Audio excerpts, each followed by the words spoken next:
বাড়ছে পৃথিবীর বয়স, হতে চলেছে প্রায় 5 কোটি বছর। এর সাথেই উন্মোচন হচ্ছে নতুন নতুন রহস্য। পরিবর্তন আসছে বিশ্বের চিরচেনা আচরণে। কয়েক মাস আগ থেকেই পৃথিবীর দ্রুত ঘোরার কথা জানান বিজ্ঞানীরা। এবার মিলল নতুন তথ্য, উল্টো দিকে ঘুরতে শুরু করেছে পৃথিবীর কেন্দ্র।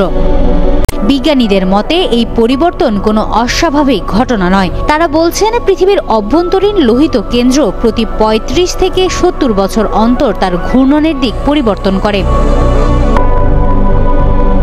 নেচার জিওসায়েন্স সাময়িকীতে প্রকাশিত এক গবেষণায় বলা হয়েছে 2009 সালে পৃথিবীর কেন্দ্র হঠাৎ করে ঘোরা বন্ধ করে দেয় এবং এরপর থেকেই এটি পৃথিবীর পৃষ্ঠের ঘূর্ণনের বিপরীত দিকে ঘুরতে শুরু করে।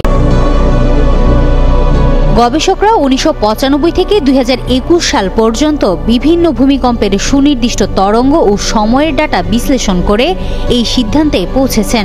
এই পর্যবেক্ষণের ভিত্তিতে বিজ্ঞানীরা অনুমান করছেন 1970 সালের দিকে শেষবার এই ধরনের ঘূর্ণন পরিবর্তন ঘটেছিল এবং আগামী 2040 সালের মাঝামাঝি সময়ে এটি আবার ঘূর্ণনের দিক পাল্টাতে পারে।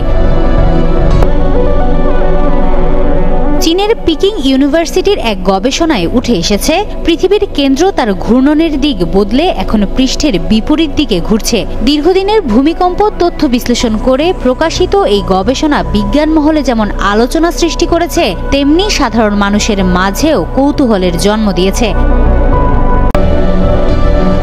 ভবিষ্যতের গবেষণাই কেবল জানাতে পারবে এই ঘূর্ণন পরিবর্তনের পেছনের প্রকৃত কারণ ও এর দীর্ঘমেয়াদী ফল কি হতে পারে। তবে আপাতত নিশ্চিত হওয়া যায় এই পরিবর্তনে মানব জীবনের উপর কোনো হুমকি নেই।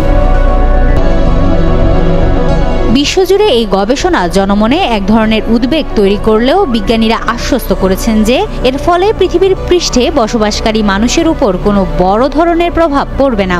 এই ঘূর্ণন পরিবর্তনের কারণে দিনের দৈর্ঘ্য সামান্য পরিবর্তন হতে পারে, তবে তা এতটাই ক্ষুদ্র যে তা দৈনন্দিন জীবনে টের পাওয়া সম্ভব নয়। প্রাণীকুল বা প্রকৃতির উপরও এর কোনো ঝুঁকি নেই বলে তারা জানিয়েছেন।